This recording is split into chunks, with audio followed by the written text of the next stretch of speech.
Good morning students, welcome to Shri Radha Vallabh academy.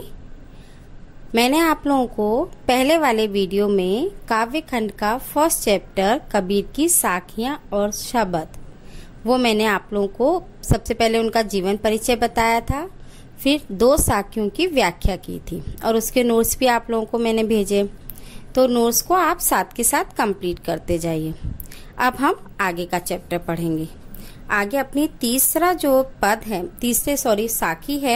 साखी है हस्ती चढ़िए ज्ञान को सहज दुली चढ़ाल। इस वाली पंक्ति में हाथी और कुत्ते का उदाहरण देकर कबीरदास जी ने अपनी बात को स्पष्ट किया है।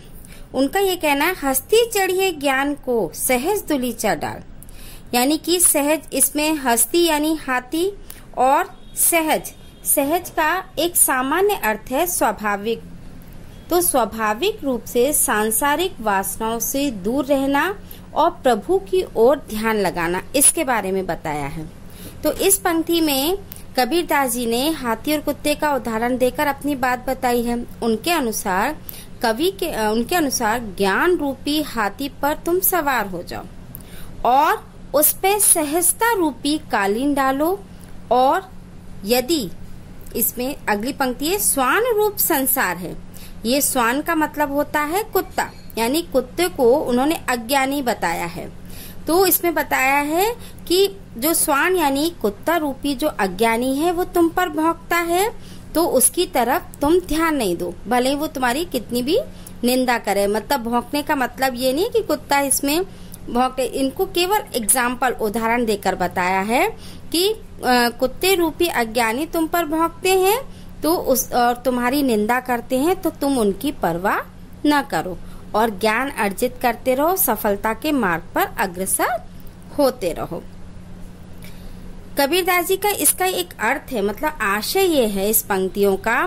सामान्य पंक्तियों का तो केवल यही अर्थ है, लेकिन कबीरदास जी की इन पंक्तियों का जो आशय है वह यह है कि तुम इस अज्ञानी संसार की उपेक्षा करके अपने ज्ञान की चरम सीमा को प्राप्त करने के लिए सदैव प्रयत्न करते रहो।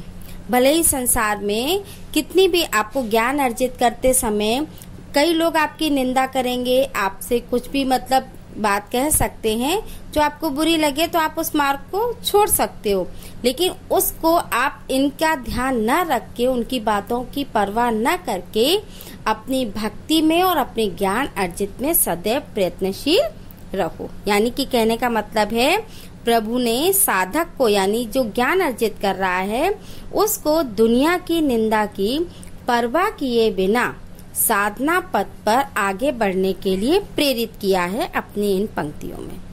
ओके, अब अपना अगला है पखा पखी के कार ने सब जग रहा भुलान।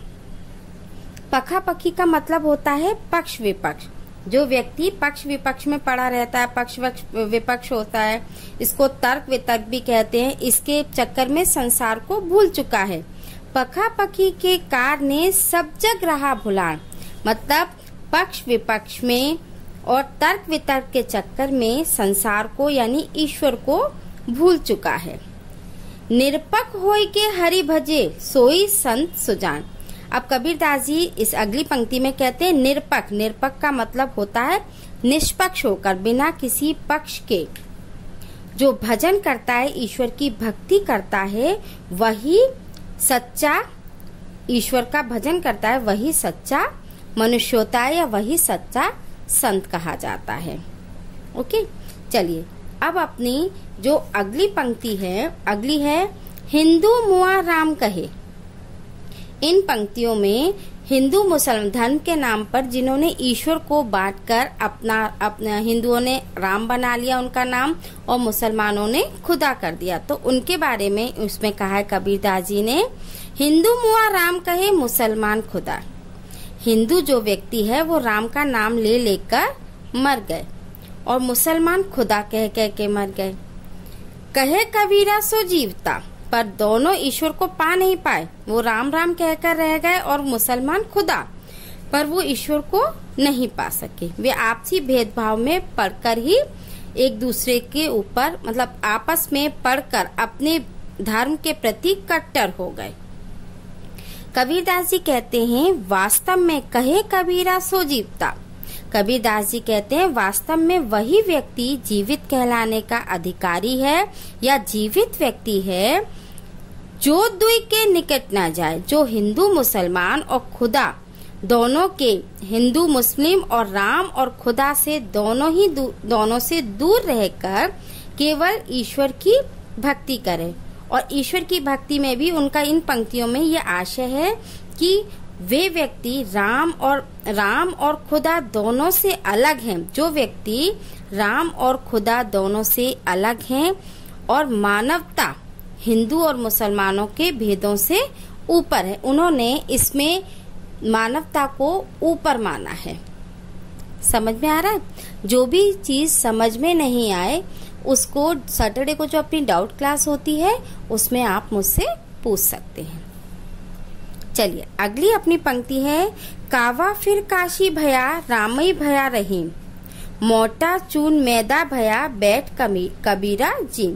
इसमें कबीरदास जी ने वही मतलब जो हिंदू मुसलमान, हिंदू अपने पवित्र जो उनका तीर्थ स्थान है कैलाश उनको कहते हैं, और जो काशी को काशी कैलाश वो हिंदुओं के तीर्थ स्थान हैं, और मुसलमानों का काबा। तो जो अपने अपने तीर्थ स्थानों पे जाके मोक्ष के लिए या ईश्वर को ढूंढते हैं उन व्यक्तियों के बारे में बताया है। कबीरदास जी कहते हैं काबा फिर काशी भया रामई भया रही, यानी जब मैं हिंदू मुसलमानों के भेदभाव से ऊपर उठकर निष्पक्ष होकर इनके तीर्थ स्थानों पे गया तो मेरे लिए मुसलमानों का पवित्र तीर्थ काबा काशी के समान पवित्र हो गया और राम का नाम रहीम के समान पवित्र हो गया। जिसे मैं मोटा आंच यानी आटा समझकर अखाद्य समझता था वही मेरे लिए बारीक मैदा हो गया। मतलब जब मैं अखाद्य का मतलब होता है जो खाने योग्य नहीं होता, लेकिन बारीक मैदा जब वह हो गया तो बैठ कबीरा जी तो और हो गया तो मैं उसे बैठकर आराम से खा रहा हूँ। इसका अर्थ है इन पंक्तियों का जो आशय है वो ये है कि कबीरदास जी कहते हैं कि धार्मिक भेदभाव को नष्ट होने पर जो हमारे मन में जो धर्म के प्रति जो भेदभाव है जब वह नष्ट हो जाने पर मेरे मन में हिंदू मुसलमान और राम और रहीम के नाम पर सारी दुर्भावनाएं दूर हो गईं। समझ में आ गया? चलिए अगला देखते हैं। अब हमारी अगली पंक्ति है, ऊंचे कुल का जन्मिया जे करनी ऊंच न हो। इन पंक्तियों में कबीरदास जी ने ऊंचे कुल में जन्म लेने से व्यक्ति ऊंचा हो जाता है इस बात का खंडन किया है। उनका कहना है कि ऊंचे कुल में जन्म लेने से व्यक्ति ऊंचा नहीं होता बल्कि उसके कर्म ऊंचे होने से व्यक्ति ऊंचा होता है। उनका ये कहना है कि उन्होंने एक एग्जाम्पल दिया है कि जिस प्रकार से सोने सुब्रन कलश सुरा भरा साधु निंदा सोए, जैसे सोने के घड़े में अगर हम शराब भर देते हैं तो जरूरी नहीं है कि उसमें सोने का घड़ा है उसमें अगर हमने शराब भर दी तो वह पात्र अच्छा हो गया।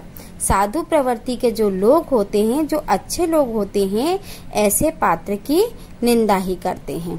कहने का मतलब ये है कबीरदास जी ने अपनी इन पंक्तियों में ये बताया है कि मनुष्य ऊंचे कुल में जन्म लेने से महान नहीं होता बल्कि उनके कर्म महान होने चाहिए। और उन्होंने इसमें एग्जाम्पल एक सोने के पात्र का दिया है कि सोने के पात्र में अगर शराब भरी है तो वो पात्र निंदा का ही पात्र होता है। अब आपको सब समझ में आ गया होगा। जो नहीं समझ में आए आप मुझसे पूछ सकते हैं। Thank you.